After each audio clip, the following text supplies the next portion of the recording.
Hello everyone, this is Swati. Welcome to Near and Dear Taste.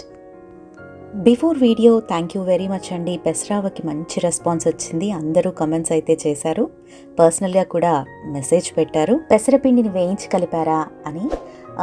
నేనైతే నార్మల్గా mixie చేసి కలిపేసుకున్నాను, వేయించలేదు. And ఇక్కడ మాకు దొరికే కాయల్ని బట్టి మనం పెసరపిండిని యాడ్ చేసుకోవాలి. అంటే పులుపును బట్టి మనము ఉప్పు, కారం, పిండి ఇలాంటివన్నీ యాడ్ చేయాలి కదా. అలా అయితే నేను పెసరావ రెడీ చేశాను. చాలా బాగా కుదిరింది. ఒక జంపుతున్నామనే చెప్పాలి. ఇంట్లో కోర్స్ ఇండియా నుంచి నాకు పార్సల్స్ వస్తాయి, మా అత్తగారు పంపిస్తారు. ఈ లోపల చిన్న చిన్నగా ఇలాంటివన్నీ చేసుకుంటూ ఉంటాను అనమాట. కొంతమంది అయితే షార్ట్స్ ఫాలో అవ్వరు, వీడియో చూసేవాళ్ళు, వాళ్ళ కోసం అయితే చెప్తున్నాను. ఒకసారి మీరు షార్ట్స్ని కూడా ఫాలో అవుతూ ఉండండి. లింక్ని డిస్క్రిప్షన్ బాక్స్లో ప్రొవైడ్ చేస్తాను. ఇక ఇవాల్టి రెసిపీలోకి వెళ్తే, లేలేత బీరకాయతోటి కమ్మగా పాలు పోసి కూర చేసుకుంటే ఎలా ఉంటుందండి? కమ్మగానే ఉంటుంది కదా. ఇలాగ పాలు పోసి వండే కూరల్లో కారం తక్కువగా వేసుకుంటాం కాబట్టి కమ్మగా క్రీమీ టెక్స్చర్ తోటి అటు రైస్లోకి ఇటు చపాతీ, పుల్కాలు ఈ రెండిటి కాంబినేషన్లో ఎంత బాగుంటుందో, రిచ్ టేస్ట్ అయితే వస్తుంది. పదండి కూరని ఎలా తయారు చేశానో చూపిస్తాను. ముందుగా లేతగా ఉన్న బీరకాయల్ని తీసుకొని దానికి ఉన్నటువంటి పీల్ తీసుకొని టేస్ట్ చూసి ఈ విధంగా సన్నగా చిన్నగా ముక్కల్ని కట్ చేసి పక్కకు పెట్టుకోండి. మీలో ఎంతమందికి బీర పువ్వు కలర్ అంటే పసుపు కలర్ ఇష్టమో కామెంట్స్లో తెలియచేయండి. One of my favourite colour అది.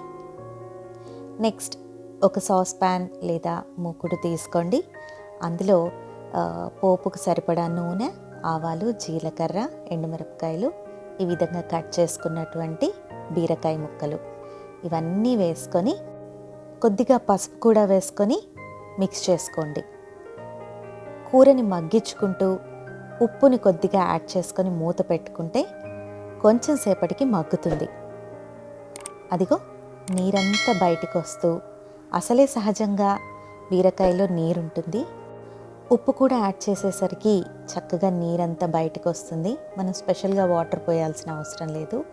అలాగే సన్నగా కట్ చేసుకున్నటువంటి ఉల్లిపాయల్ని కూడా వేసి ఒక 10 నిమిషాల తర్వాత చూస్తే ఈ విధంగా మగ్గుతుంది.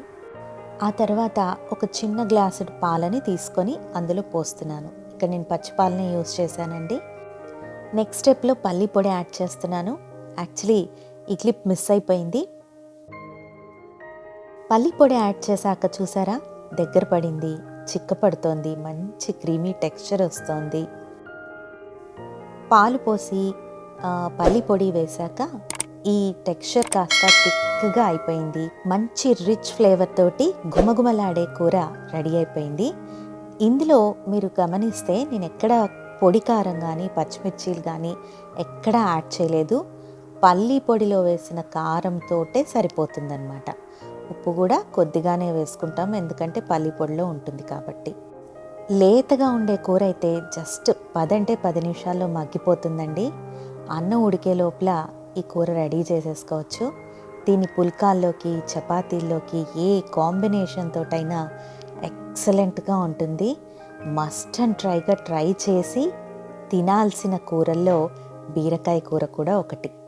నా చిన్నప్పుడు నేను అస్సలు తినేదాన్ని కాదు, కానీ ఇప్పుడు one of my favourite dish అయిపోయింది. అంత ఎంజాయ్ చేస్తానన్నమాట. That's it friends. హోప్ మీ అందరికీ మన అథెంటిక్ బీరకాయ పాలు పోసిన కూర నచ్చిందని అని అనుకుంటున్నాను. నచ్చినట్లయితే డెఫినెట్లీ ట్రై చేయండి. చేసి మీ పిక్ని నా ఇన్స్టా హ్యాండిల్కి పంపించేయండి. అలాగే లైక్ చేయండి, షేర్ చేయండి, కమెంట్ చేయండి, మరియు సబ్స్క్రైబ్ చేసుకోండి. మళ్ళీ కలుస్తాను నెక్స్ట్ రెసిపీ తోటి. Thanks for watching. Thanks for your time.